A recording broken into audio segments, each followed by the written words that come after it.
Hello guys, welcome back, and I have been working on something, as we can slightly see. Now, I've always wanted to create mods for Minecraft, and some of my old videos especially, I have made a few add-ons. I started with them for Bedrock, but it was really limited, so I couldn't really get the things done that I wanted to make for the game. Then I started to learn Java coding, and that ended up with me being able to do a lot more, but I did not have enough knowledge at the time. This was around update 1.20 or 1.21.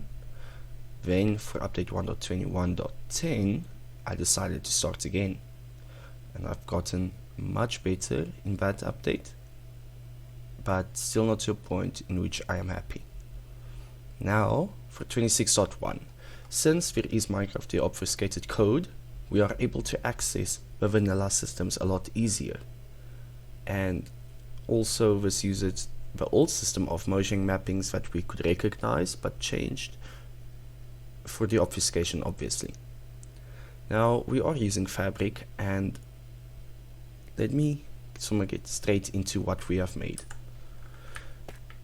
This is a expansion mod for vanilla. As we can see, this is not even half of the things I want to add, and I wanted to add an element theme.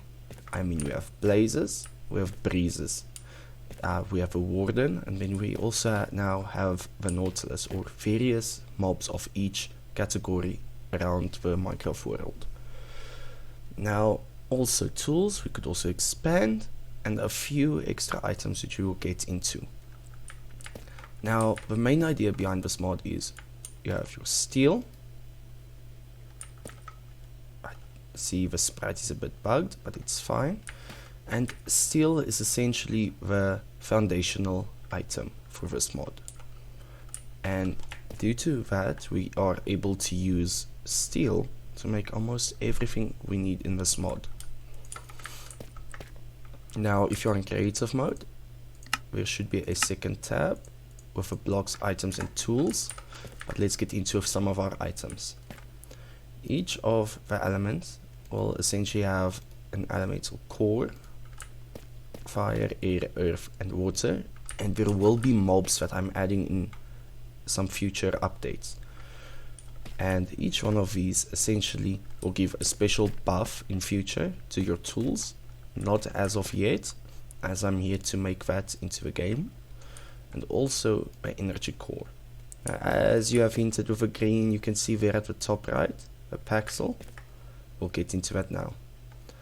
So these are essentially crafted with different items that you can find around the overworld. Let's quickly get a crafting table.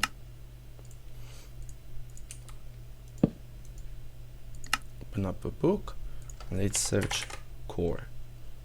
For the fire core, you will have to go to the nether to find blaze powder and blaze rods to be able to unlock it. Now this is probably one of the second worst ones to find, as usually you go to a nether fortress and this incentivizes you to go to the nether. Then we have water's core, which either means you need to get silk touch and go to a frozen biome, or you need to be atolled or engaged with exploring the overworld till you find ice spikes for ice and blue ice. Now this yields you one water core. Next up we can go to air, and this is the wind charge and breeze rod. This helps you by making you explore the temples in the overworld. This allows you to go and find breezes out in the trial chambers and defeat them for the wind charges and the breeze rods to be able to craft an air core. And lastly, the earth core. And I know I'm ignoring energy core for now, but we'll get to that. The earth core incentivizes you to get deep slate, not cobble deep slate, and diamonds. This is so that you can craft this. Now, you will be required to make 2 of each of these cores to be able to make an energy core and the tools in future. The energy core also requires a steel block and 1 of each type of core. This yields 1 energy core. steel will be obtainable in future from a secondary method, which you will see in the second update of this mod pack with some placeholder mobs. Currently, it takes 8 coal and 1 iron ingot to make 1 steel ingot. Now obviously this can be made into steel blocks and also back into steel ingots. Now I don't know how to fix this recipe, but in future I will be fixing it. Next up, let me just say today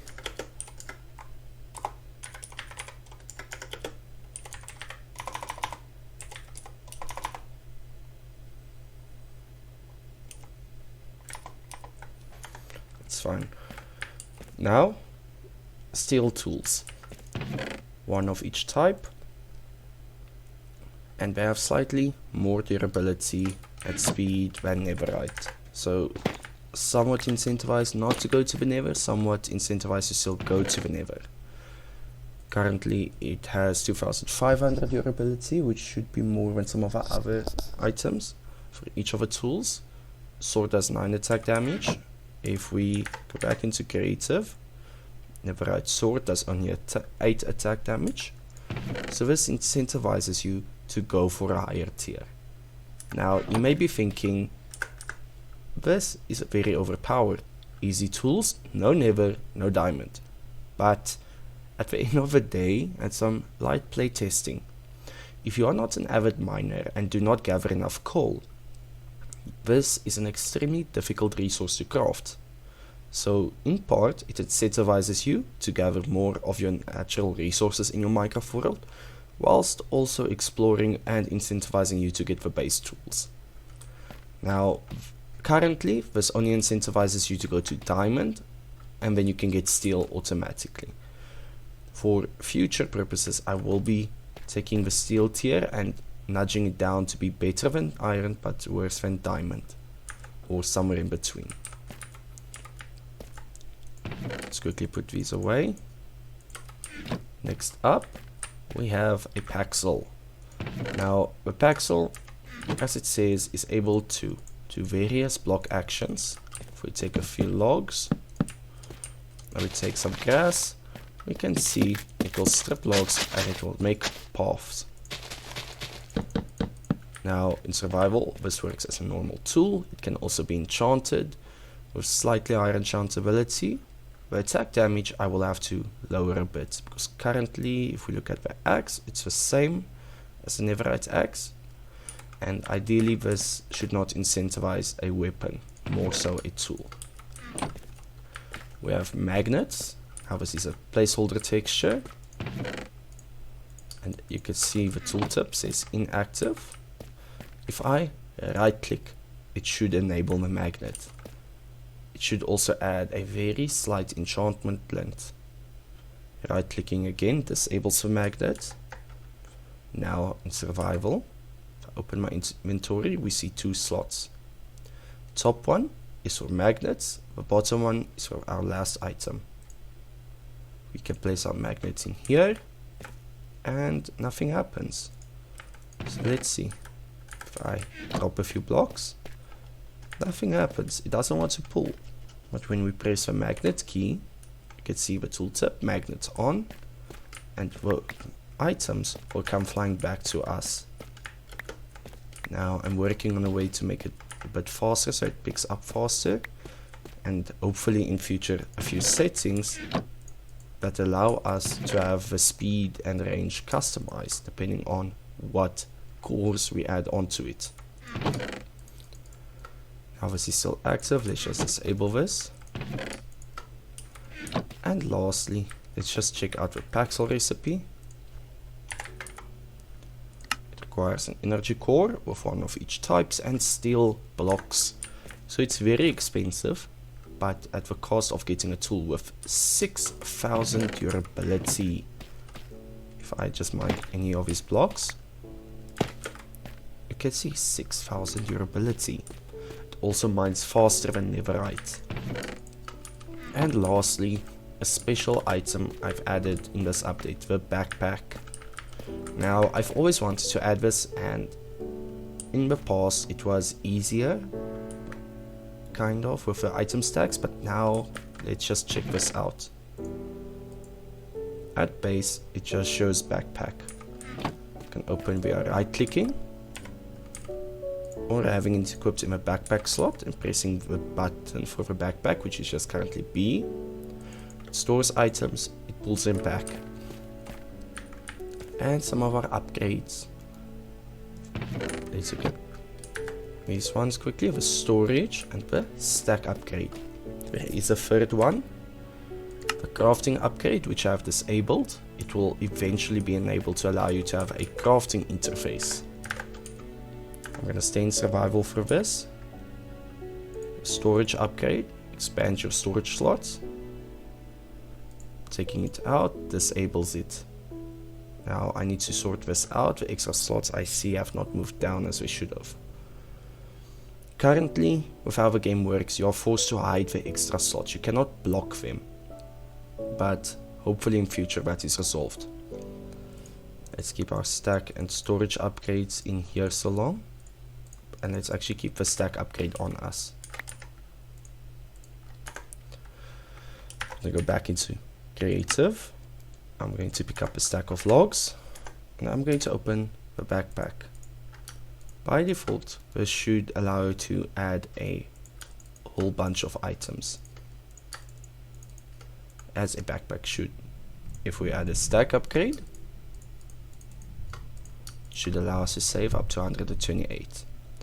Currently a bug that is known, and I'm working on it. When you reload the inventory, it doesn't save the correct item stack count. This is currently a bit of an issue, and I'm working on ways to refine this. Now, there is a bit of a bug where you can take the stack upgrade out, and hopefully in future we can lock it. But also, I would not advise if there are items in here exceeding the 3 top stacks into the bottom ones to take out your storage upgrade, as that may remove some of the items. Now, one of the fixes is a check that I'm going to implement to check these slots. If there are items in the slot, this cannot be removed. If there is space here, it will first try to move the items into the first slots. The same applies to the stack upgrade. If these item stacks are above 128 or above 64, it should not allow you to remove a stack upgrade, but it should allow you to be able to remove them. I will implement that in a future update. Go back to survival so we can access it. We can see exactly how much items are in this. It's 1.2 thousand logs. It shows storage upgrade, stack upgrade, and this is actually from an extra mod, the shulker box viewer mod. By default, usually upgrades show storage upgrade and stack upgrade, as well as a list of items. We can place this down, access the inventory, it still saves even if it doesn't look like it, and we can mine and still see our inventory is saved. So also when equipping this backpack, it's currently only equipable in the backpack slot, so not your back. And we go into third person, we can see the backpack is actually equipped. And this was a bit of a pain to implement, so I really don't want to mess with its code.